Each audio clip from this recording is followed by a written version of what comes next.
Well, it's a Wednesday here in the offseason, and as we keep saying, a little bit earlier than we expected for the Philadelphia 76ers. So as we kick things off on this Wednesday, we begin our series of What If Wednesdays throughout the offseason. Welcome to the PHLY Sixers podcast here on this What If Wednesday with Derek Bodner, Kyle Neubeck, Devon Givens, Bree, and all of you hanging out with us, and we really appreciate it as always as we kick it with you during this NBA playoffs and getting some different things out there for you to get ready for on a weekly basis with our show as we go forward. Mailbag Monday, you already had that. Wednesday now is What If Wednesday. We'll tell you about some more things that we have going on for the offseason as we keep getting into it. As the offseason goes longer and longer and longer, we will let you know, and longer. As Derek said. Well, here's the thing. Technically, every show we do, the off season is shorter. That's true. Very true. Very true. That's You're like right. a fortune cookie right You are there. right. I'm Confucius over here. You're right. You are absolutely right.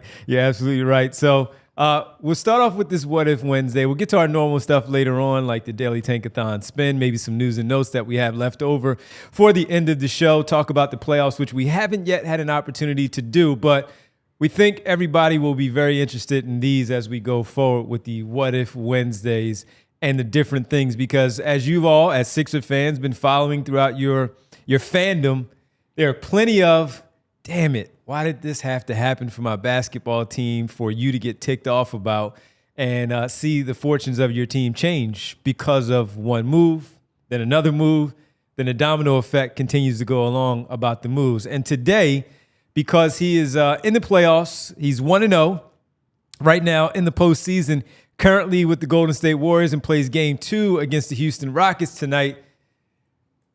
Derek, we got to start off with Jimmy Butler. And the what if Jimmy Butler stayed. I'm just hearing in my head, as you said, Jimmy Butler, the Brett Brown. That was James Butler. You know what, and Kyle? Jimmy at the podium. My name's literally Jimmy. You know what, Kyle? Just because you wanted to throw that in there, Bree, if you have it, let's cue it up already, because Kyle he didn't even know what was going on this way, it's folks. Just it plays in my head all the time thinking about Jimmy Butler. Well, as you say it, Bree already had it. Let's go to I'm so glad that we get to revisit Brett this. Brown and Jimmy Butler. This was James Butler. Like, that was the adult in the gym. Coach See, it's the adult part, This though. wasn't Jimmy Butler tonight. It was James Butler because how mature My you are. name isn't James. Literally, it's Jimmy. Play it again, Bree, one more time. Come on. Just let That's the adult in the James gym. Butler. let it go. I miss all the Brettisms, That was man. the adult in the gym. Coach came in here and he said, this wasn't Jimmy Butler tonight. It was James Butler because how mature My you are. name isn't James. Literally, it's Jimmy.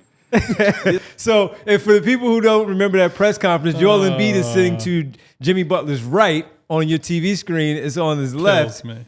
And he sits there and just starts laughing. By the way, he has a Hulu Has Live Sports hoodie on at that time while he's sitting there at the podium. But I'm glad you brought it up, though, Kyle, because Bree already had it ready to go. And it kind of really encapsulates how things go. It seemed like he was here longer than he was because he was Jimmy Butler and it's Jimmy Butler. He's a force of personality, yes, he boy, is. I'll tell you that much. But he was only here from November of 2018 until he left in July 2019. So there's a little bit of backstory there. Jimmy Please. Butler is Jimmy Butler III. So like his dad was Jimmy Butler, his dad's dad was Jimmy Butler. All of them literally Jimmy Butler, not James Butler.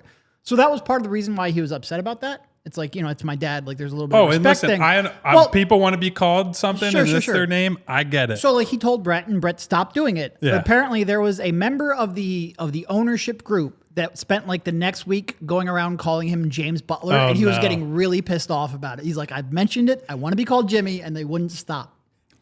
Listen, there are many things you could ding Jimmy for personality-wise. Wanting to be called a certain name and his actual name, not one of them. I will defend him to the 100%. death And, on you know, that it's one. funny as you guys say that. As soon as you say that, it makes me think of the first time I met Darius Slay. I was introduced. I said, "What's up, Darius?" He said, "No, call me Slay." And then you see him with the press conferences later on, where even I looked at one of the press conferences recently at the end of the season, and he's telling people, No, Slay. So, like you said, if that's what he wants to be called, that's what he wants to be called. So, Jimmy Butler, Derek, let's start it off, man. Jimmy, not James. Not James. And that should be on his basketball reference page. No, they have all those insane nicknames Yes. that nobody uses. Yeah. Not James should be one of his listed ones. Or literally Jimmy. he was traded to the Sixers. We mentioned Elton Brand yesterday, or pardon me, on Monday with the Atlanta Hawks, and the possibility that there might be some interest in Elton Brand as the general manager taking over there for Landry Fields in the now vacant spot for the Atlanta Hawks. And very aggressively, as things played out in 2018, Elton Brand took a big swing, man, and went after the Jimmy Butler deal after everything that happened, from the story of playing with the G League guys or the deep roster guys there for the Timberwolves, beating the ones in a practice scenario, leaving the building, going to interview with Rachel Nichols that was already set up like 10 minutes later, and then all hell breaks loose with Minnesota and Jimmy Butler. Elton Brand said, okay, cool, I'll jump in there. 2018, he acquires Jimmy Butler and Justin Patton for Robert Covington, Dario Saric, Jarrett Bayless, and a 2022 second-round pick, and the Jimmy Butler Sixers experience begins.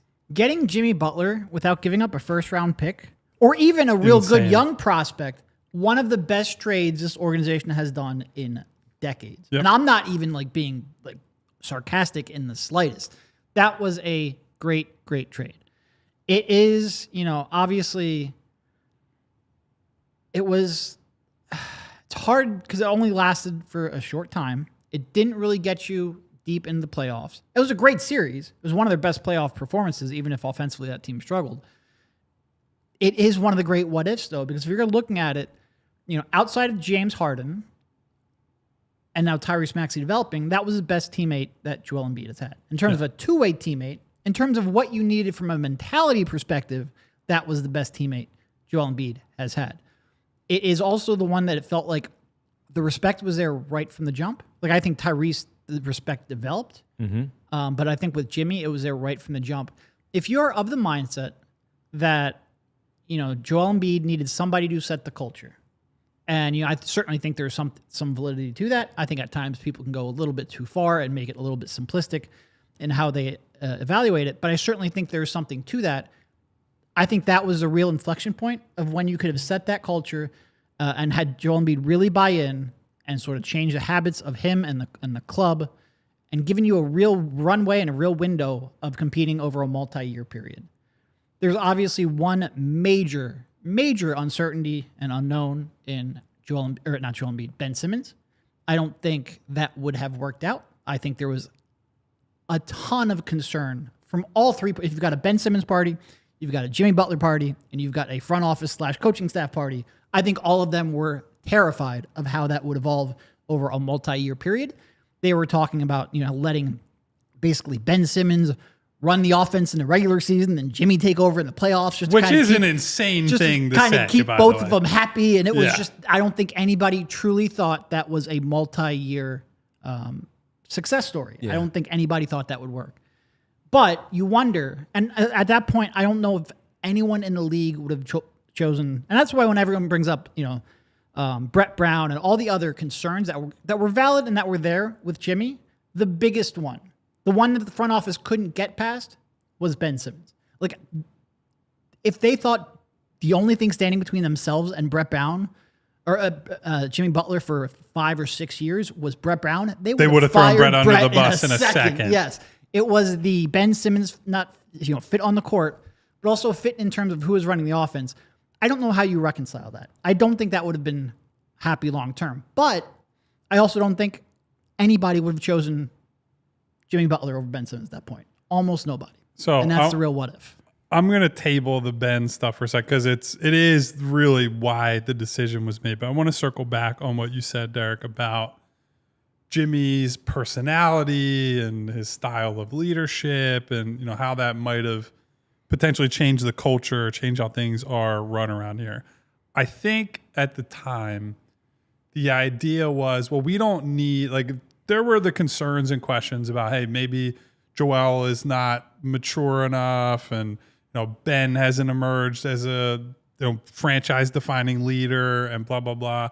But I think the consensus at the time was these guys are still young enough that they can figure it out, and they've already been so productive that we think we would rather give ourselves the longest runway possible and say, hey, look, Joel's battled to get back on the floor. He's been a multiple-time All-Star through these 2 years.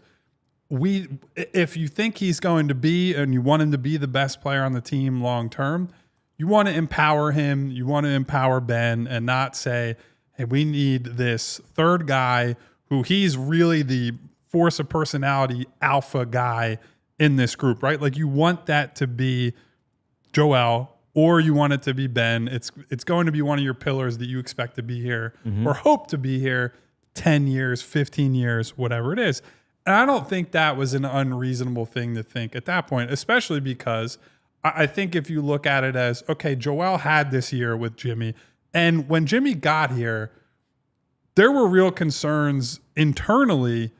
Him and Joel are going to clash, and this is just going to blow up between those two because Joel is more of the happy-go-lucky, goofball, all that, and Jimmy comes in big. I wanted to use a phrase that our partners at Fast would not like, but he comes in here with his ego and his confidence and however you want to describe all that, and basically grabs them by the neck from day one. Now, Joel responded much better than a lot of people thought to that. Yep. And I think having that season with him, some of the hope was he's picked this up, right? He's seen how Jimmy leads. He can feel and see what Jimmy has done for him in terms of like when there's a famous clip, I believe it's during the Toronto series, where Jimmy is screaming at Joel Embiid to shoot the ball, right? Like, that's why you shoot that shot after he makes a three, and he's all up in his face and he's really excited. And I think you have seen bits and pieces of that translate for Joel over the years. So I think the hope in buying in and betting on the younger guys was they don't need all that. But as it turns out, they probably did. And I think Joel specifically did. What we have seen since is when he is kind of that figurehead at the top and everyone else is to some degree, I don't want to say subservient, but at least on a lower tier than him, they tend to follow him. And one of the points of concern we always have, or at least that I've vocalized a lot, the body language, the shoulder shrugging, the visible frustration he shows. Jimmy Butler showed visible frustration, but it was rage and anger rather than like, oh, this game is happening to us and there's nothing that can happen. So I think the personality thing at the time was underrated by the organization and the front office. And with hindsight, we could say that's the type of guy that they needed with Joel. And if you look back to this past offseason, I think it was one of the big miscalculations with Paul George, who, for whatever pros he has as a stylistic fit and as a player, he is in more of that laid back, California cool, like things are just going to kind of happen to me. And I think that's been something that's been missing.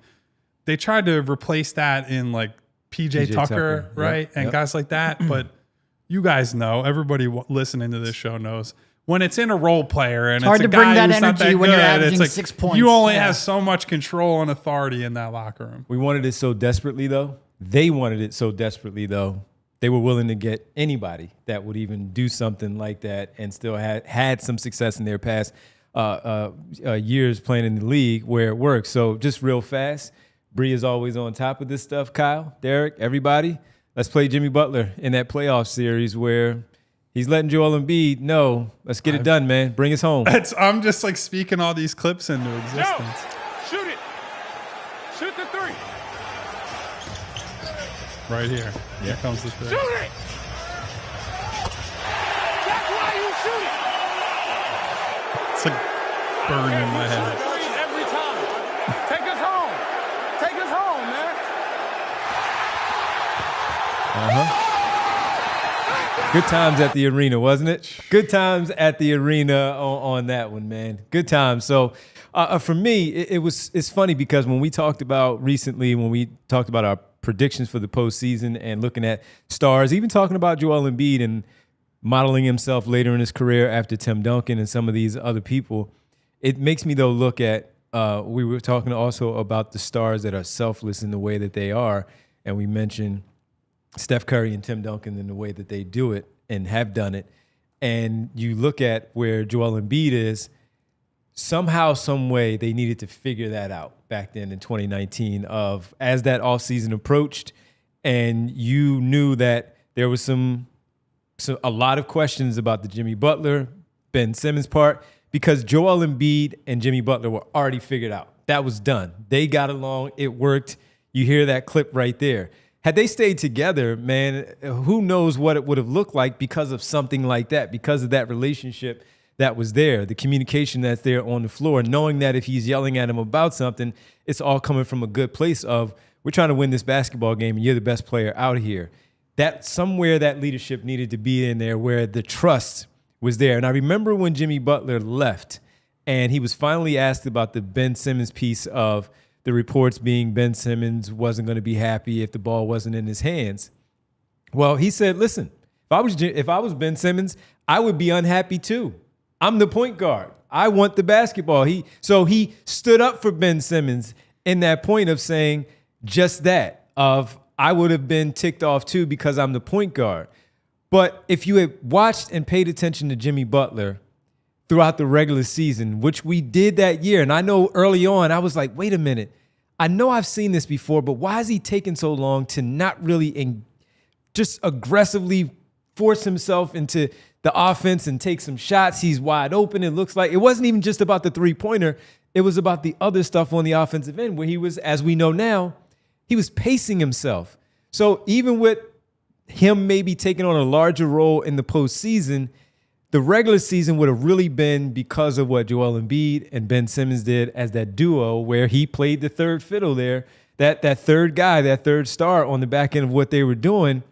And Derek, it worked, even in that one season. And even in the playoffs where they beat up on Brooklyn really quickly and got them out in 5 games. Then they get to Toronto, and they were up in the series 2-1. And although the Brooklyn series, the big thing was game 1, they came out and looked like crap. Yeah, exactly. And then it was, here you go, Jimmy. Take over. Get out of the way, Ben. Exactly. So, again, pacing himself and then getting into a postseason and knowing that this is when I need to turn it up. Had they were young, but they weren't mature enough to really, let's just say Ben, at least to start, he wasn't mature enough to really understand. And as we see, he's a backup 5 right now on the playoff team, probably playing 10 minutes for the Clippers, and he's no longer himself now on his 3rd team, where Jimmy Butler's on like his 5th team, but still a guy who you know can get it done, where he's traded to help keep you, as Golden State is trying to do, keep you in the conversation for an NBA final. The maturity that we talk about that we wanted to see from those young guys, or that we see from Shai Gilgeous-Alexander or others, that they embrace bringing in some other players and personality because they're trying to get things over the top. They needed that badly to keep Jimmy Butler here. Yeah. It would have been, because it's not like Joel and Jimmy were a perfect fit, and just mostly because of the shooting. Mm-hmm. But Jimmy is so good at, using that screen and finding his way into the paint for kickouts, for getting the free throw line, for scoring. They would have developed some, I think, really good chemistry. It would have been real interesting trying to build around them, because we can talk about Ben Simmons and him not happy with his role. He's also just a flat-out bad fit next to a Jimmy Butler, Joel Embiid centric offense. And that was at a point. Ben was coming off of All-Star game, Rookie of the Year, all the accolades that he had early on in his career. He was still pretty young. What was he, like 23 maybe at that point? Like he was still super young. He's 22, and he was turning 23 in the offseason. And there were people in that front office who, look, everyone understood Joel Embiid was a better player right then, who thought Ben Simmons was the future. Not everybody did, by the way. What was that? Not everybody did, including Brian Colangelo. At that point, I think everyone thought Ben Simmons, this was the point I was getting at. At that point, I think everyone thought Joel Embiid was a better player right then, but they thought Ben Simmons was like sort of like the future of the franchise, was the better long-term prospect. Absurd, yes, but I don't think anyone was ready to bail on that, and I don't think that pairing would have worked. Even if they would have been happy, it would have been a real interesting team-building philosophy. It would have been interesting to see what they do if they kept Jimmy around long-term, if they also brought Tobias Harris back. I think they still would have. I don't think Tobias Harris was a reaction to Jimmy leaving. I think they wanted all of them back. It would have, I think, required a lot of hard decisions that I don't think that front office was ready to make at that time. In part because the front office was just a mess. A complete disaster, yes. It would have, if you would have given me, honestly, I think that's where you consider bringing J.J. Redick back, because I think he would have fit real nice around those two. Yep. Certainly, Al Horford doesn't happen, can't happen. Dear God, don't let that happen.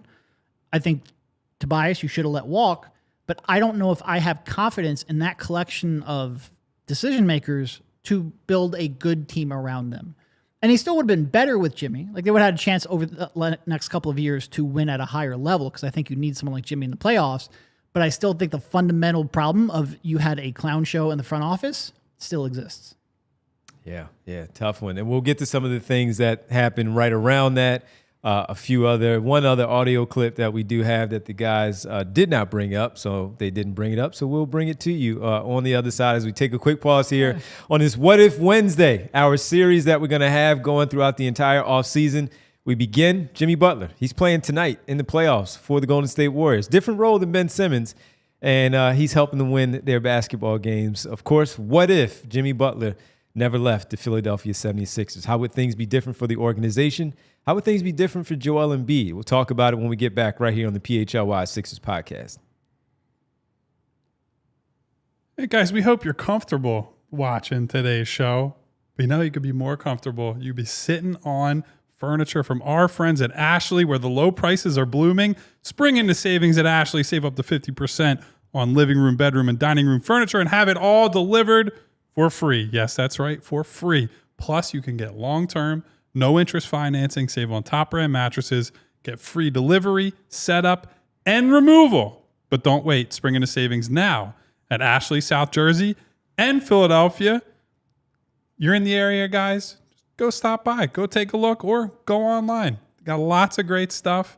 Now's the time. We're in the middle of spring. We're heading into summer. Replenish your homes. Financing comes with approved credit. Minimum purchase required. Some exclusions may apply. See store for complete details. Hurry to Ashley now. Visit ashleyfurniture.com for more information. It's never ordinary at Bet365. Whatever the moment, it's never ordinary at Bet365. And if you listened to us yesterday, as we told you about Bet365, they had this great thing going on with the NBA early payout offer that if you choose a team and your team goes up by 20 points within that game, kind of told you about OKC and Memphis last night, said, do it again. And they did it again. While it wasn't 50, they definitely got over that 20 points, and you would have hit that early payout offer at Bet365 had you done that. Well, you still have time because there are 3 games tonight. Maybe there's some candidates there for that 20-point there again. But if you haven't yet signed up to become one of the 90 million users worldwide, let me tell you about it a little bit. Live streams of over 780,000 events a year, the early payout offers in the NBA and the NHL, pioneer live in-game betting, or on any of these. Well, there are no other betting apps out there that matter because Bet365 is the best. They offer the widest range of games and markets available for your live in-game betting across those 78 sports. Now, the new customers, here's some breaking news for you from Bet365. Get $150 in bonus bets when you bet $5, win or lose. Nobody's doing that. Sign up. Use the code PHLY365, deposit 10, place a bet for $5. Get $150 in bonus bets if your bets wins or loses. Bets can be used on the spreads, totals, player props, futures, and more, whatever the moment. It's never ordinary at Bet365. Download the Bet365 app. Once again, must be 21 plus and physically located in Pennsylvania. If you or someone you know has a gambling problem and wants help, call 1-800-GAMBLER. As we come out of this break, I want to build off of what Derek said a little bit in that last part about Ben Simmons. I think the most defensible part of how the 2019 offseason played out and why you didn't bring back Jimmy Butler is everything related to Ben. Like I've said this on several different platforms in the past. I think if you had just you take the Sixers roster, you put it on any team in the league, any executive, you probably would have had 28 or 29 executives given the choice between that Jimmy Butler and that Ben Simmons. They are taking Ben Simmons and Ben Simmons' future, right? It is very easy to sit here 6 years after it happened and say, look at what Ben Simmons has become. Say, oh, I never believed he was going to shoot and he was never going to do that. You're talking about a guy who averaged 17, 9, and 8 with 1.5 steals and almost a block a game at 22 years old, first-time All-Star, looked like a perennial all-defense guy. Like, there is almost nobody in the league who would have said, I'm taking the other guy there. That was a player who, at that point, he's still getting comparisons to Magic and LeBron and like all the big 6'9", 6'10" playmakers, and there are not very many of them in NBA history. He's getting favorable comps to those guys. He's very much looked at as one of the future faces of the league. And so a lot of the other stuff they did, giving Tobias Harris that money, opting to go with an Al Horford-centric plan, that stuff is we can judge on its own merit, right? We can say that was a misfire. You gave him too much money. You shouldn't have done that. The Ben over Jimmy stuff, I think, is completely understandable when you consider where they were at in their respective careers. You also have to remember, like, Jimmy had the malcontent rep, and it's like, okay, you sign him to this deal. How long is he happy here? How long until it becomes a point of friction between either him and Ben, him and Joel, him in the front office, him and whoever the next head coach is? There were a lot of worries about the amount of minutes he'd played under Tom Thibodeau. He was generally a durable player, but a guy who dealt with some nagging stuff that people said, hey, look, the tread's going to come off the tires sooner than later, and maybe that doesn't work out. Now, obviously, all those things look very silly in hindsight, and the Ben stuff looks very silly in hindsight. But you have to put it into the context of what are you deciding on at the time? And I was a bigger Ben skeptic than a lot of people. And I still at that time would have said, I'm not picking Jimmy Butler over Ben Simmons. Like, I would not have done it based on the information that was there at the time. The thing, though, is you had him in your building. So you had an opportunity to look and see how that dynamic played out, whether it was the stuff off the court or in the locker room, just in general, not necessarily on the floor, the malcontent things, how things didn't play out in Chicago when he wanted to leave, and how things walked in Minnesota where he certainly blew that situation up to get out of there.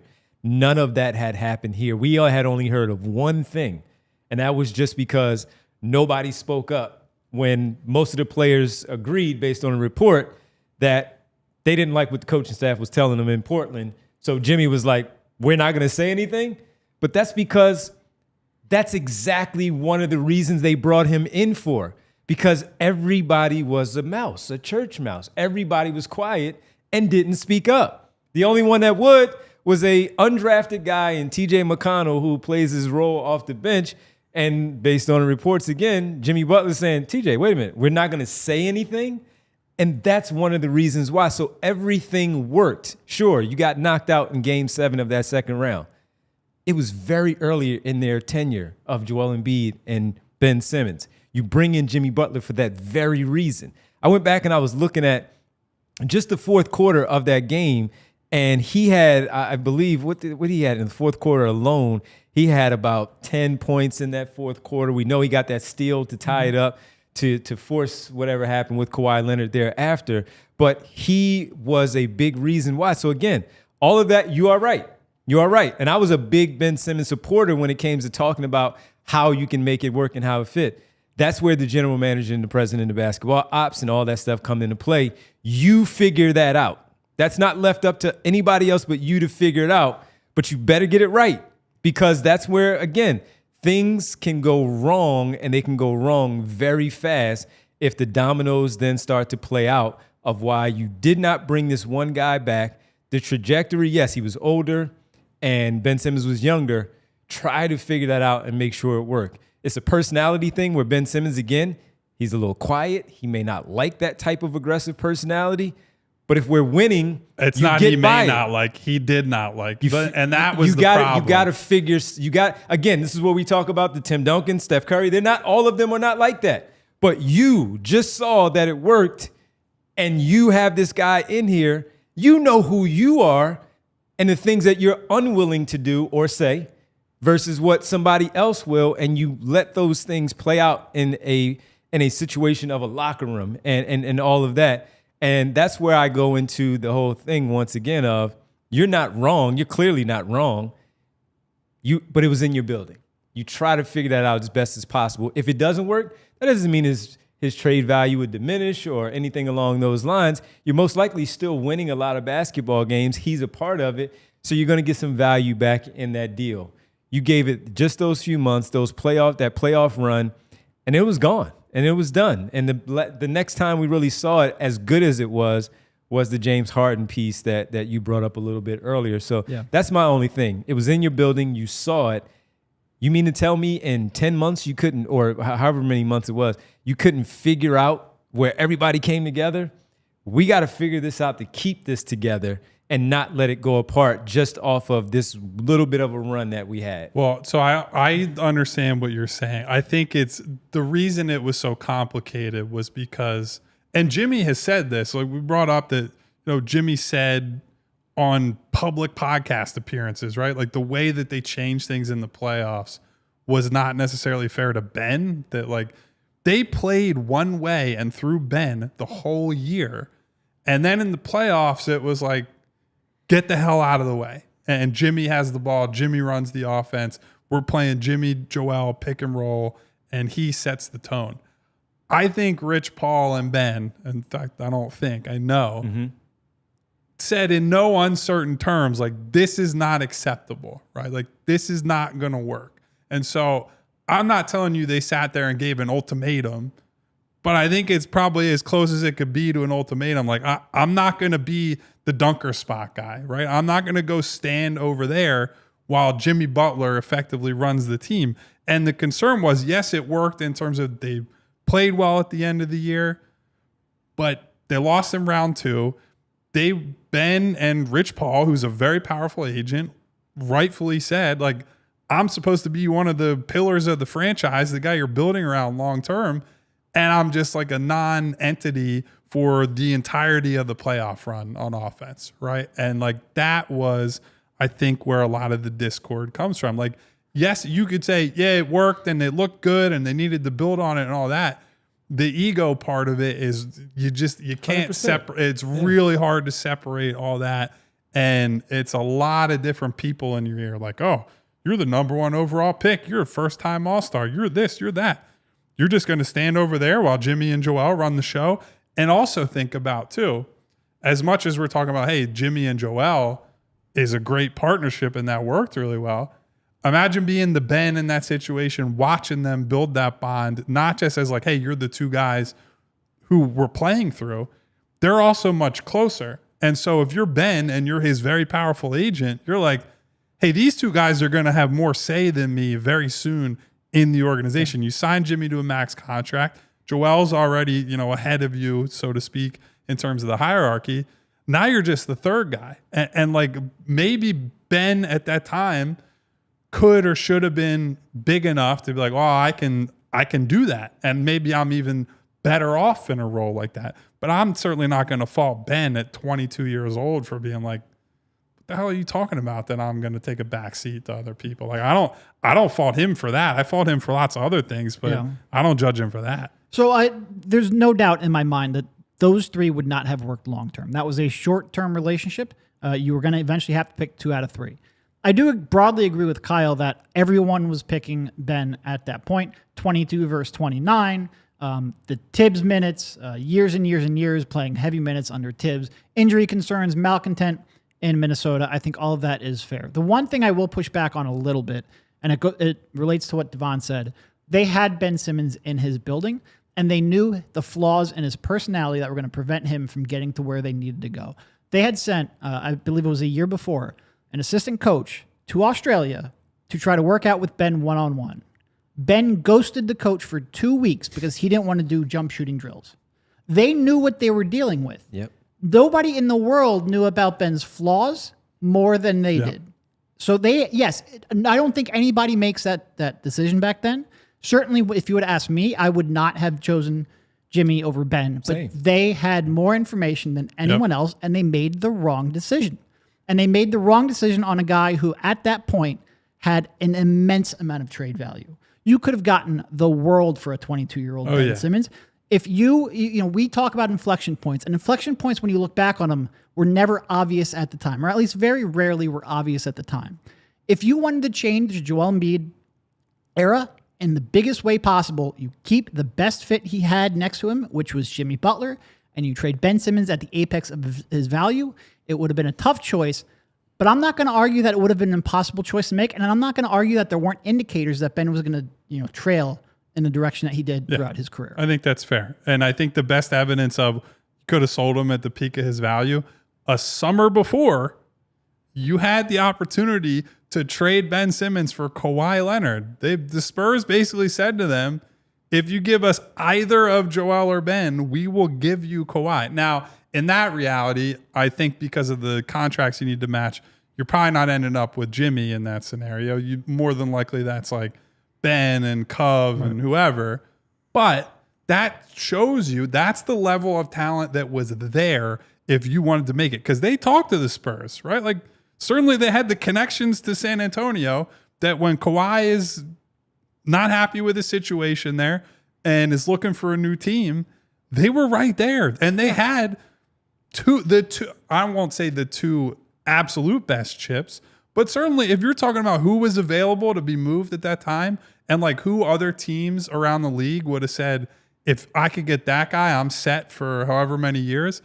Ben and Joel both at or near the top of that list. So that's a great example of if it is Jimmy versus Ben, cool. If you decide on Jimmy, maybe you're not getting a Kawhi level player, but you could have gotten a lot, or you could have at the very least gotten a ton of draft picks, a lot of capital that then you flip that into whatever you want to use to build around the Jimmy, Joel, and whoever else ends up on that team. And I was a big, if everybody remembers at that time, that's when the Paul George thing started to fall apart also.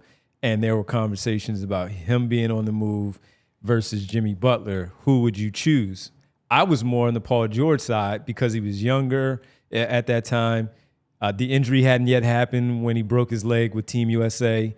And Jimmy Butler, as Kyle brought up a little bit earlier, that was a real thing about the Tom Thibodeau stuff coming out of not only Chicago, but then teaming back up with him in Minnesota. That was a real thing of a 29-year-old. You're going to have to give him 4 years, and that's a lot of mileage there. He was already a senior coming out of Marquette. Back then, you're like, all right, he's 22. Now he's played all these years in Chicago. He's played in Minnesota. This guy, I don't want to give him 4 years. I don't know if that's going to hold up well. Well, again, I was leaning more towards the Paul George thing. But after they made the deal, I understood it in the moment. And then when the deal happened, simply pointed out, he played much better, and I see how he plays. You got to bring him back. By all means, you have to bring this guy back. And they didn't. And we saw how it all played out. And there's some more things there. I'll give some more thoughts on what the guys were talking about Ben's personality and all of that, of how things ultimately changed the trajectory of the franchise. And, of course, Jimmy Butler leaving. We'll get into that on the other side, plus a few more things involving some numbers, some trades, and things for Jimmy Butler as he left the 76ers. What if Jimmy Butler never left Philadelphia? We'll get to it on the other side here on the PHLY Sixers podcast. And as he got older, some injuries, little nagging injuries. Rothman Orthopedics. Jimmy, I got a number for you. Rothman Orthopedics, they'll handle any of that stuff as you get older at that 28, 29 years of age, 30 and on up. Rothman Orthopedics, because, listen, some aching pains there from your shoulder, your back, your knee, your ankle, all the games played under Thibodeau. He's going to have to get some things right. And yes, while he has a fantastic medical staff with the organization, a little second opinion wouldn't help at all. And that's Rothman Orthopedics. Whether it's pain from playing your favorite sport, an old injury, or just age catching up to you, Rothman's teams of experts is here to help. With evidence-based care and a mission to restore your mobility, they'll get you back on your feet and back to what you do and what you do that you love as much as you do. That's Rothman Orthopedics. We're getting you back in the game is their mission. Rothman's 180-plus fellowship-trained physicians specialize in specific areas of the body and a multitude of orthopedic services, including the hip, knee, spine, shoulder, elbow, foot and ankle, hand and wrist, sports medicine, physical medicine and rehabilitation, orthopedic oncology, and trauma and fracture care. I'm a walking billboard for Rothman for helping me out with my ACL and my Achilles. I'm good to go. And that's because of Rothman Orthopedics. For more information, visit rothmanortho.com/landing/PHLY. And guys, April is Financial Literacy Month, and we've got something that's going to help you off the field, teaching your kids how to handle their money. If you're a TrueMark Financial member, you've got a fantastic opportunity to help your kids and teens learn to earn, save, and spend wisely with a free Greenlight account. Greenlight isn't just any app. It's a game changer for your kids. Whether they're setting savings goals, learning how to track their spending, or even getting their allowance, it's all right there at their fingertips. And each kid gets their own debit card, so they can make purchases, learn how to budget, and build real-world money skills while you stay in control from your phone. You get peace of mind, and they get the chance to make smart, responsible choices with their money. So if you're looking for a way to teach your kids some financial plays this Financial Literacy Month, we can't recommend this enough. It's like training for life's biggest game. Head over to truemark.com/greenlight to get all the details and sign up today. Don't miss the chance to set your kids up for financial success. Welcome back to the PHLY Sixers podcast here on the What If Wednesday. What if you are a diehard member? What if you are part of our community? You can take advantage of a lot of different things, like our $36 limited time intro offer to become official diehard member here on our draft special, with the NFL draft getting underway tomorrow, Thursday. Eagles picking at pick number 32. You will want to have all the information about the Birds as they get ready to make their first round pick. So Zach, Bo, Fran, and Les Bone will have you covered throughout the entire draft all weekend. You want to be a member at allphly.com. You can get a free t-shirt to go along with it, like the one I have on right now. I think it says it's a Philly thing, so you can get that one. You can get that t-shirt, one of the other t-shirts that the guys have had on this week, or take a look at the merchandise, the overall merchandise, and see which one you like and get the great, great stories that they write. These two write for the Sixers, Charlie O'Connor for the Flyers, Jim Salisbury and Bob Cooney on the Phillies. It's all right there at allphly.com. So go sign up, become a member of the community, and check out our upcoming event for us, which is the NBA Draft Lottery Party. That's on May 12th, right here at our office. The Draft Lottery Party will be on Monday night, May 12th, here at the offices, somewhere around 7:30. We'll even do a quick show reaction based on where the Sixers land, whether they keep their pick in the top 6 or they fall out. And then everything just destroys Derek's life because this is what he lives for, to get this lottery pick. It's the only thing that matters. Hang out with us that night. Food, drinks, pop a shot, tank helmets that we're going to give you guys as you hang out with us. So please go sign up to become a diehard member at allphly.com. Also, if we were here at that time when things happened in 2018 or even 2019 thereafter, when Jimmy Butler left and they played the Sixers at one point, right? Miami did in the playoffs. Yeah. I think the year after. And what happened, Bree? Let's tell them what happened as Jimmy Butler left the floor after they beat the Sixers. You had to do it. Tobias Harris over me? You had to do it. Little Tobias Harris over me. And again, that's not a real choice. But that's fuel. That's fuel for him. Sure, but I think there's some fans who think they chose Tobias over Jimmy. That wasn't part of the decision making. It was a whole lot of Ben, a little bit of Brett, but like I said, I think their thought process on Brett was bring both of them back, and if it doesn't work out, we can move on from Brett pretty easily. It's impossible to get a franchise guy like that. Certainly, I don't think they chose Tobias over Jimmy. It's just they didn't trust Jimmy with Ben. They trusted Tobias with Ben, and here we are. Well, while we're on the subject of Tobias, if we are talking about the most destructive part of that year of decision making, it's the twofold move. It's because the Jimmy trade, as Derek went over at the top, you didn't give up a whole lot, right? Like you gave up 2 good role players and Jared Bayless's corpse to get Jimmy. Role players who were probably at the top of their value. Like they declined in value pretty quickly. They did. Cove still had a bit of a longer runway after that in Houston and whatnot, but largely peak value. Dario certainly a peak value. You didn't give up a ton that you missed over the long term. The real missed opportunity was the Tobias trade and then giving Tobias $180 million because the combination of contracts you gave up, I think they traded, it was Chandler, Shamet, and Muscala, and then multiple first-round picks for Tobias.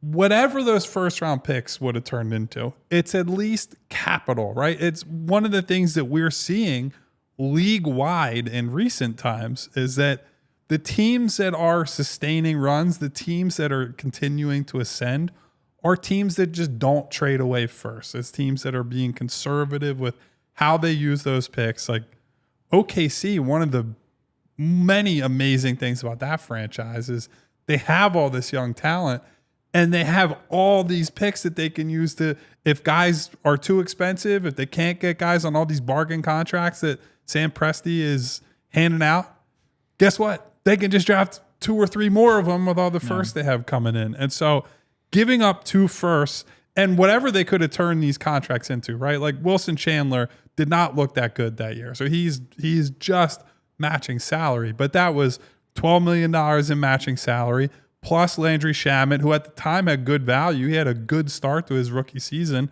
That's a movement shooter in a league that increasingly valued that type of skill set. You could have gone out and gotten something real, someone real, like someone who could have been a long-term contributor, or you just say, we got Jimmy, we have Joel and Ben, let's save our bullets for later. Like it was, Joaquin in the chat was like, they were selling assets too early and all. Like the Tobias stuff is the example of that. It's not the Jimmy one. The Jimmy one is the type of move that I think smart organizations make, right? It's like, okay, this is a calculated risk. There's very little long-term downside here for this move, but we're adding short-term upside. We're seeing what this type of player could do for Joel, do for Ben, and do for this organization. Everything that followed that was the mistake. The Jimmy-related stuff at the beginning, very savvy type of stuff that they deserve credit for, especially because, and I reported this at the time, most of the people in the organization were like, we don't want in on the Jimmy business. And I think some of that was they thought the value trade-wise was going to be higher. And it came down to a point where they said, I mean, it'd be stupid for us not to get involved in this. Yeah. Yep. So Tobias Harris contract, 5 years, 180. Can you stop saying that? That's really giving me PTSD. I apologize. Let me give you another one. JJ Redick, you guys brought him up. He signed immediately at the end of the season. I think I remember Woj tweet. That was the first one that was tweeted out was JJ Redick to the New Orleans Pelicans for 2 years, $26.5 million. That was like right as free agency opened. Exactly as it happened. It's literally what he just said. And it was, it was. I do it all the time, so I got to give him a little grief on it. It was one of those, oh shoot, what is about to happen? So you kind of felt like something's about to happen here. If he is leaving, we were just hoping something good would happen of a contract. What is going to happen? So he leaves. Jimmy Butler then. I don't remember if it happened first or second, but it was the Al Horford 4 years, $109 million. Yeah. And then the Jimmy Butler trade was executed. And by the way, there was the lead in where for a week or two coming into free agency, there was there's a mystery team that's in for Al Horford. And everyone was like, I wonder who it could be. And then when it was the Sixers, we were like, what? And Jimmy then with that trade, 4-team trade, signed a 4-year, $142 million deal to Horford's 4-year, $109 million deal. And that's when things just really went up in smoke. After that, Tobias Harris's deal was announced that Derek doesn't want me to say, so I won't say it again. That was announced thereafter. And then we get what we get. Maybe instead of calling him 12, we just call him 180. 180. Yeah, 180. And again, it's not his fault. I would have taken He it. got to take it. Heck yeah. The year before, which is why he was traded, Jerry West said 4 for 80, take it or leave it. They said no, they wanted more. They got it. And they got it doubled for what the Sixers gave him for that 5-year deal. So There was nobody that was going to bid against them. who was They're the other bidding team? against Like themselves. Utah was the other team that was talked about as a squad that would maybe steal him. And I was like, okay, go for it. And that's how all of that stuff To eventually this day, played out. I don't understand how they got boxed in on Tobias like that. And also maybe this is something that they have gotten wrong on both ends, right? There needs to be a walkaway price on, I would say, the vast majority of players in the league, right? What we're seeing with Paul George 6 years later, well, 5 years later they signed him. Maybe the Clippers were right to have a walkaway price on Paul George. So maybe the Sixers should have said, hey, we'll give you, I don't know, what's a number that even would have been acceptable for Tobias over 5 years? Over 100, like 110. 5 for 110 at that point. I tend to trust Jerry West, and if he's going 20, 100 feels about right. Yeah. No, but 110 and to Respect the GOAT, Jerry West. Yeah, you bring man. up He you bring knows. up you He bring knew. up the Paul George one. Jerry West years before that said no, 4 for 80, and that's it. He was right.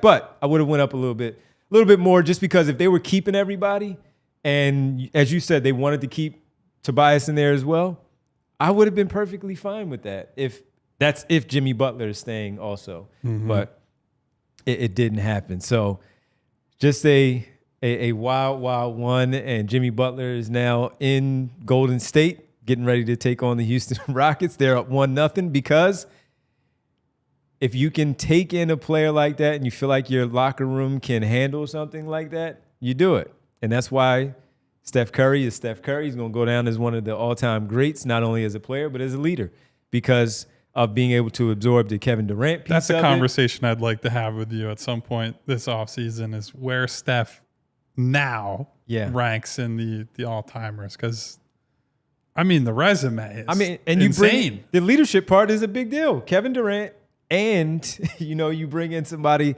like Jimmy Not Butler. everybody's a bus driver, you know? Yeah, no. And that's my only thing with the Ben Simmons part, man, is like we said it. You had him in your building. You had him in the room. That conversation between those three and the organization needed to happen before the deal happened for those two with the organization, when the deal happened with the three and the organization, and then going into the offseason, those three and the organization again. How do we make this work where, yes, Butler and Embiid are tight, but Ben Simmons feels left out. He's only talking to Rich Paul. They need to sit down and figure this out as we walk into this offseason. But to your point, the egos get involved, and that conversation never happened. We then later see with Ben Simmons and the whole, well, you guys could have come to my house in that summer of 21 and knocked on my door, Doc Rivers, to convince me to come back, and the guys wanted to fly out and convince him to come back. He's saying, no, don't do it. That's where his ego got involved again, and Jimmy Butler is out the door. So, from a coverage standpoint, I also miss Jimmy because he was great. He was a godsend for just. Although the one thing I really was annoyed by that I learned His music in the locker room. No, I've told those stories. The look at me thing of like whenever he would say to tell you the truth. Immediate lie. Lying through his teeth every time. Like it'd be a question about, you would already know, like there's an issue with the coaching or with Ben or like whatever. Like someone had told you, hey, Jimmy didn't like this. So you ask him about it. Tell you the truth, haven't even thought about it. It's like, Jimmy, come on, man. like I'm not here to make you look like a bad guy. I'm here to ask you questions about things that I know. Anyway.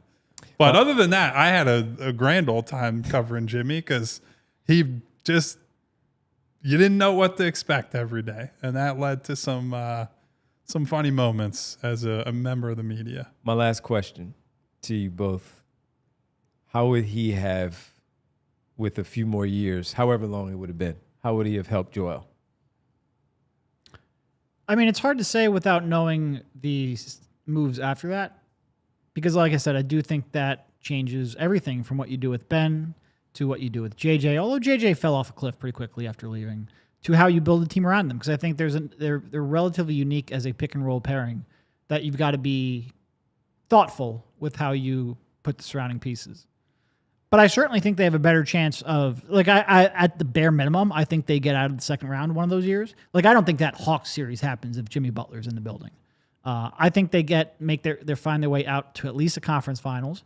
But I think with that pairing and you make right moves around them, you have the chance at a NBA Finals level team.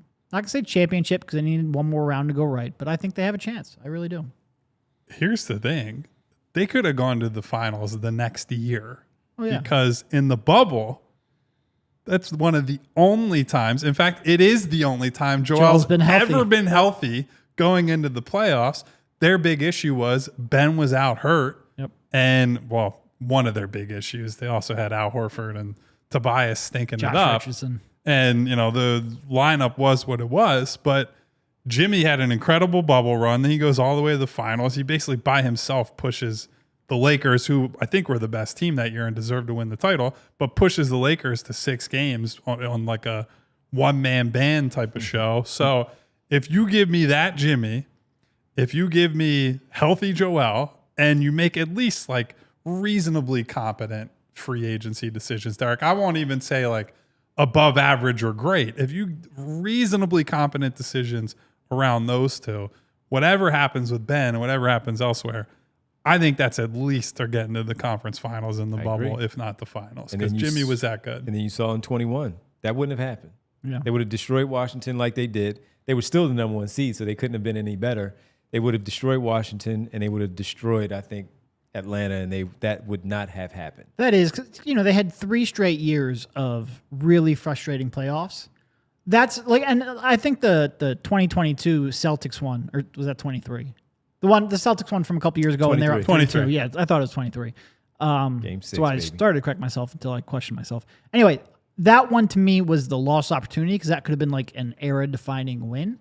But the Hawks one is just the most unforgivable. Like, that can never happen. And 23 may not need to happen if you had done it already in the bubble or in that 21 against the Atlanta Hawks, if you're the number 1 seed. And also, like, if you're just looking at it from a Joel individual standpoint, I think it would be naive to say that the burden and like the mental strain of all these missed opportunities has not accumulated in some fashion, right? It's only natural to feel you go into these big games and these big moments and it's Groundhog's Day. It's like, here we go again. I and we just do not win these games and do not come through in these moments.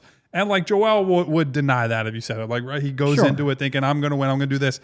I think it's just you'd be ignoring human nature to say that that's not a thing that has happened and it has accumulated over time. It's really unfortunate. If you win one of those series, all you have to do is not melt down in game 5 against Atlanta. Yeah. You take care of business in game 6 and it's over. And guess what? Game 6 and against Boston in 23, you've been there already. You know how to win in those situations, and maybe you do put them away. Sure, it's not James Harden. Jimmy Butler might still be here, and it's Joel Embiid, and it's someone else to go along with them. Maybe they do have a third star that's the caliber of James Harden. They would have already done it, where that same spot in 23, the magnitude wouldn't be as big because they've done it already. It's just more of, you need to do it again. Now it's take that next step or whatever it was the previous years to get it done. All of that changes. And Joel Embiid, I think, to your point of the mental side, and we don't know about the health. Let's just say he's healthy. You would have been good to go if Jimmy Butler was still here with Joel Embiid as his running mate for that basketball team. All right, we're going to quick overtime here before we step away on this What If Wednesday, our first of the season. So on the TV side, thank you so much. If you enjoyed the What If Wednesday, we're doing this going forward throughout the offseason. There are a lot of what ifs with this organization. So we got you covered for a few weeks here in the offseason. Head on over to allphly.com to finish up with us here at PHLY Sixers. And, you bring up, like, if you ask Joel whether or not that confidence would have helped, he'd say no. A lot of times when you second guess yourself, it's not like sitting there on the court going like, oh, I can't win this game, or oh, this moment's too big for me. It's a split second of hesitation, of indecision, of overthinking a situation. You get that little bit of confidence of having a conference finals run. You just react to things differently. It's not a conscious thought. It's just, like I said, an in-the-moment, split-second decision that maybe goes your way. And when you start talking about some of these games that get decided by a play or 2 plays, a little bit of confidence goes a long way. Yeah, it The does. second half of Game 5, Atlanta, is one of the most ridiculous performances Weren't they in up by Philadelphia 20 sports in that history. one too? They were destroying them. Weren't they up by like 20 Joel in and 3 Steph. games? Joel and At Steph. least 2. Joel and Seth went absolutely bonkers for like 2.5 quarters of that game. And then it was just wheels fell off. Insane loss. Unbelievable stuff. Insane loss. Unbelievable stuff. Riaz with the super chat here. I know this isn't a draft episode, but saw Ace declare today, is there a world where you take Ace over Harper if we're sitting at number Nope. 2? I mean, maybe if Harper blows an ACL, but that's about it. Yeah. Yeah. So, nah. Riaz. That actually, so I did a poll yesterday where I asked, I was curious what Sixers fans want to do it to. And I think this will be a whole show at some point. The poll ended up saying, if your options are draft Harper at 2, draft somebody else at 2, or trade back, what do you do? 78% would draft Harper. And I think the number should be higher, but I do think that that's generally the right thing there. I think he is clearly a tier above the rest of the prospects who are not named Cooper Flag, and a tier below Cooper Flag for that matter. But I think Dylan Harper is really, really good. And Derek is going to write quite a bit about Dylan Harper for, I think, next week or sometime before the lottery. Yep. Appreciate it, Riaz. And thank you for the super chat here.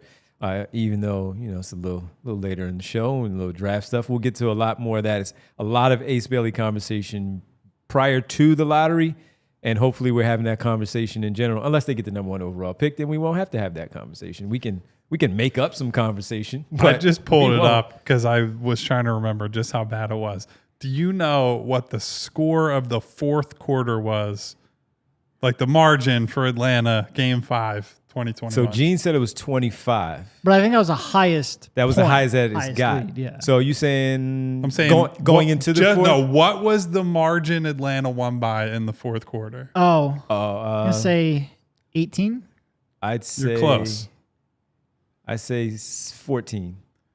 They won the 4th quarter by 21 Oh my points. God. Oh, geez. They dropped 40 points in the 4th quarter. But the even Sixers still, scored 19. 40 points, scoring 19 in the quarter, like both of the. Who went off? Was it Trae Young that went off? No, in that score? was. I'm pretty sure that was Was the it Herter? Lou Williams quarter. Oh. Remember, Oh Lou my Williams gosh, came in and right. went batshit. That's right. It was him and who was it? I'm trying to remember who he was like combined with in that game. But Lou Williams was like at that point was not really Lou Williams anymore. How old would he have been in 2021? I'm He trying was- to remember. He was drafted in 09? 08? He was like 35. 35-year-old Lou Williams coming off the bench for Atlanta. Or no, not 35. Sorry. Was Bazemore on that team with him? Coming off the bench? I think Bazemore was out of there by He was then. drafted in 05. 05. Yeah. Okay. Yeah. So he was 16 years in at that point. Jeez. Lou went off. Flashback. Lou. That was, yeah. I mean, give him credit, right? He came in and he knows was what like he's doing, yeah. 7 for 11 from the field, 15 points in the second half, like whatever. But getting a 40 ball dropped on you with. We should, if we really want to induce PTSD on the audience, we should have a watch along for that. Oh, no. Oh, no. Shit. That's some off-season, right? Ray, that's some good off-season content. I might right have to there. call out sick that Some time. watch-alongs or some. We're just not doing a Toronto game. You guys were there for that one. We're just not doing that one. And then, like, the real gut punch is that you got saved with the Game 6 road Maxey, win, baby. and you still couldn't close it out at home. They lost 3 home games as the number 1 seed They lost to that one- Hawks team. 2 games 5 that they and were up 7. 20. This isn't. I mean, this has nothing to do with the topic of the show, Jimmy Butler. 1, But 5, and 7 they lost. Joel that in the series. first quarter was 8 for 8 for 17 points. Cooking them. Cooking them. Cooking them. Oh man. Tough stuff, man. That game is I'll never forget as a media member, my recap was just like flushed down the toilet because it was all, boy, what a performance. And it looks like they're moving on to the conference finals. And then I'll never forget Game 7 when the whole Ben thing happened. Yeah. And I was sitting next to Rich and just looking at his face, and like his jaw was on the floor. Like he was speechless. He couldn't talk. I don't remember who I was sitting next to, but I just remember that play. And I turned and looked at them to my right, and it was, don't say anything, just, what? Did he just do that? And my favorite part is always when he goes like this, when Matisse got fouled and he was waiting for the whistle. Yeah. And it's like Like it was his freaking fault. my man. Lou Williams plus 31 in 22 minutes. Cooking them, Lou. Cooking them. Cooking them. All right, folks, that'll do it for our What Sorry, If everybody. That should have been like a Wednesday. trigger warning on that segment. But But look, we have a bunch of them that we what if figure Doc Rivers could adjust during a playoff game? we have a bunch of those that we're gonna talk about throughout the offseason, the what ifs for this basketball team, this organization over the years. So be prepared that Wednesdays we're gonna have some good conversations. If you have some that you want to send in that maybe we don't have on our list, of course we don't know what we have on our list, but if you want to send some in, let us know. You have our Twitter handles at PHLY_Sixers. That's there. Just let us know. As Money Mars says, PTSD trigger for sure with those. So let us know. What if Wednesdays? We have a ton. Hey, I got one for the future, by the way. Yeah. Pat Williams once said the Sixers tried to trade for Michael Jordan Yeah. in the 84 draft, right? Yes. That was? Yes. Yeah.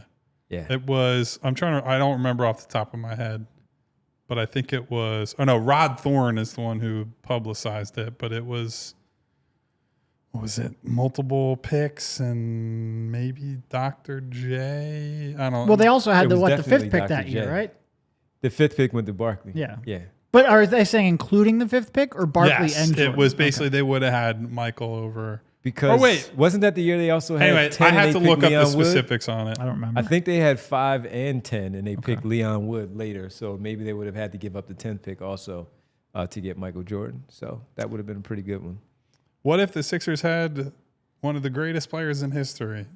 I also been tend pretty to good. not believe good. when people like that. Well, but Rod doesn't But I benefit think from that that. was Rod Thorne. Yeah, who I he was was going the to say GM he of doesn't the benefit Bulls. from that. So Yeah.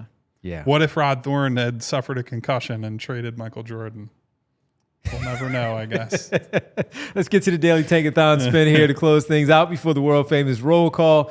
See what pick we have here on this Wednesday. Derek, you're off tomorrow, right? So Yes. Derek's off tomorrow. Kyle and Must I be agree nice. together, so we'll be here. So I guess I have to do the Tankathon spin tomorrow because Bree just wants to do the one. Kyle just the one on draft lottery not. I could do another one, but All right. maybe I'll be 2-0. Yeah, 2-0. What you got? What'd you get the one time she did it? What'd you get, Bree? One. She got Number number Oh, one. well, you can't Okay. screw up a perfect record. I'll do it then because my Okay. record is not so good. All right. What do you got? 6.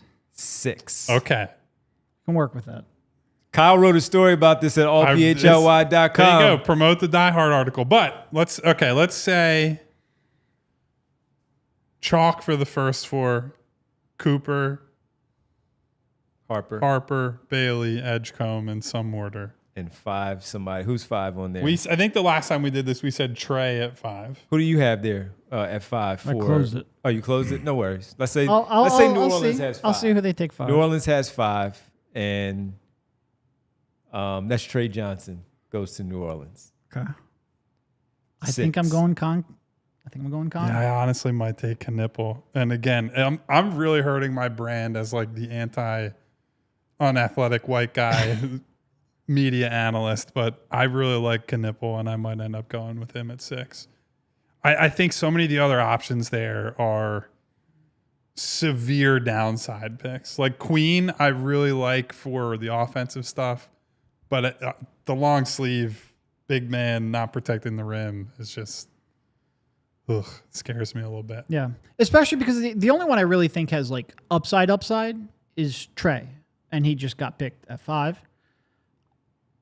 This is going right up your alley, but I think for me it would be either Khan or CMB. I I think those. I are think the two. I think for that I would My go. propaganda is working. I would go with the propaganda and go CMB at 6. Then CMB's also just an archetype that I think I generally. I would take him at See, it is 6. definitely like the Kyle Newbeck, Derek Yeah. Bodner wheelhouse Yes. player. What's my player? What's my wheelhouse? Fierce. Yakachunas, I'm You're still. a fierce guy.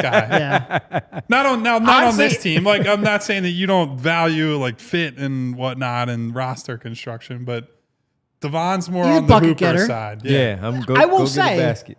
and I'm not going to say my line, but like if Fears was 6'4", I would be pretty Well, he's supportive. of listed Technically, at 6'4". he's listed at 6'4". Yeah, if you believe he's actually 6'4", I got a bridge Is to he a sell Hoop you. Summit guy? that. Because he was a high prospect for sure. So 6 Derek got today. So he's still on a roll, getting these stand in the As top long as they 6 keep basically. it, that's I cannot deal with You got to stay in the top 6. the Thunder winning the title and then before they win the title, but And then then they halfway to their title clinch. Then they trade You see their Kason logo Wallace. at 7. They trade Kason Wallace because they can't keep him because they got to sign him, and they take Jeremiah Okay, Fears so- because he's in Oklahoma. So Fears was at 2024 USA basketball camp, 6'2" in shoes. In shoes. Oh! He was at 6'2". Oh, So how did they I have almost him threw listed up at in my mouth at that. 6'4". Yeah, I don't know. I don't know. There's some measurements going on there, man. He was Well, six, that's why. So, like for Knipple, for example, he's listed at 6'7" at Duke. I am very curious to see what he actually measures in at. I never paid attention to see him standing next to anybody else on the floor to gauge. Now he's stocky. He's stocky, Like, but I he's just mean strong, standing but next yeah, to height wise. I don't know. Yeah, we have to go back and look at some 6'2". 6'2". Wow. Yeah, and 6 foot 0.5 inches without shoes. So that feels about right. OKC. Yeah.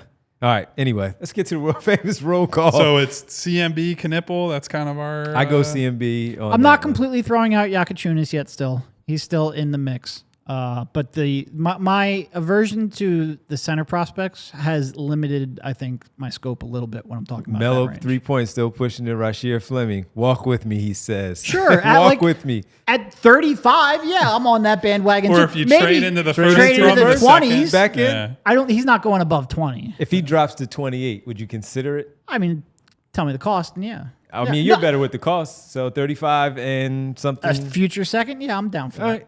I'm Yeah. down for that. Keep him home. Bring him home. Yeah. Keep him home. All right, everybody. World famous roll call. Thank you for being traumatized by the three of us up here on the set today and through Bree's clips that she's sharing. Thank you to Bree for all that. Thank you for being here. Thank you, Eugene Ross. Thank you, I Gavini, Wawa Marvel. What up, Gene? Headfa, Bootzilla. Boots. Darkness. Turn the lights down for the Memphis Grizzlies. It's getting ugly. Sean Sharp, Val. Hey, Val. Money Mar, Music Lover 31, Mellow 3 Point, Mellow, my Jess man. with the Purple Heart, She's got the Purple Heart. my girl Winona, Nona. Riaz with the super chat today. Who else we got in here? What up, Provolone Riaz? John. Thank you for the super chat. Joaquin. We had an AC Filla appearance. Haven't to seen see you in you, a while, AC AC. Filla. Good for you to check in and share your infinite wisdom as always. Brian Knight, B. Neil Knight. Deaver. Who else we got here? A lot of scrolling. Rick Morse, Ricky. Mary Overfield. I think I said I Gavini. Go right? get him, Rick. But Gavin was not here for a couple of days, so got to make sure we say hello. SB Cole hanging out with What up, us SB? today. What up, Aaron? See you I in say there. this every time, but some of you are just very active, so it makes it hard to scroll through all the wonderful names in our chat. I might just end it there today, guys. I love you all. Oh, I did see Mom's grandchildren, but Mom was watching with. It was my niece. There you go. My niece, my baby. She said, hey, she was hanging out with my mom, so There my you baby go. in the chat. Perfect. There you So, go. That's my nice girl. little family moment from the Yes. Givens family That's my today. girl. Please, on your way out, guys, hit the subscribe button, hit the bell. Oh, Mary Overfield. How could I forget Mary? Hey, Thank you, Mary. Good to see you. Please Mary. hit that subscribe button on the way out. Please hit the bell icon so you get notifications each and every time we go live. And if you hit the that thumbs up button, That one. Yeah. it'll be a nice thank you to wonderful super producer Bree She was on it today. holding it down On it. as she always does. Sean Ford. I don't know if I said your name, but What I up, just saw Sean? you in there. What up, Sean? Good to see you. Thank you, everyone, for being here. Devon and I will be back. Derek will be resting on his laurels and doing nothing tomorrow. So good for him. We'll be back at 3 p.m. as we are every day, Monday through Friday. See you then. See ya. We all silly like the mayor.